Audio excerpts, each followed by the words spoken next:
بسم اللہ الرحمن الرحیم۔ السلام علیکم ورحمۃ اللہ وبرکاتہ۔ میری روحانی قافلے کے مسافروں، آج ہم رسالہ روحی کے آخری اسباق کی طرف بڑھ رہے ہیں۔ اس کا سبق نمبر 32، ایسا سبق جو سارا سفر سمیٹ کر ہمیں منزل کے قریب لے آتا ہے۔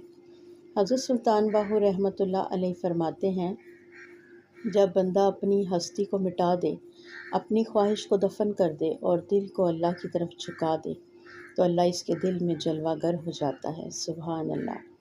پورے رسالہ روحی کا اصل پیغام یہی ہے، اللہ کی معرفت، اللہ کی محبت اور اللہ کی حضوری۔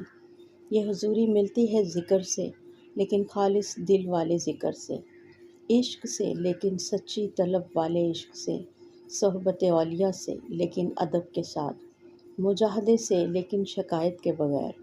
حضرت رحمۃ اللہ فرماتے ہیں، جو بندہ ذکر کو نفس پر غالب کر لے وہ اللہ کا ولی بن جاتا ہے، اور جو ذکر کرتا ہے لیکن دنیا سے دل نہ ہٹائے وہ صرف ریاکار ہے۔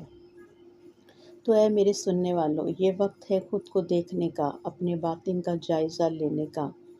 کیا میرا ذکر، میرا دین صرف الفاظ ہیں، یا اس میں سچائی، تڑپ، طلب اور فنا بھی ہے؟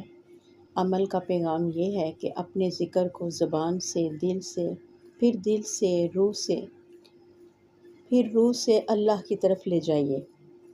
ذکر کو فقط عمل نہ سمجھیں، بلکہ ذکر کو ملاقات سمجھیں۔ آج کی روحانی دعا ہے، یا اللہ ہمیں ایسا ذکر عطا فرما جو ہمیں تجھ سے ملا دے، ایسا فقر دے جو ہمیں دنیا سے بے نیاز کر دے، ایسا عشق دے جو ہمیں صرف تیری طلب میں جلا دے، اور ایسا باطن دے جو تیری حضوری میں جگمگا اٹھے۔ آمین یا رب العالمین۔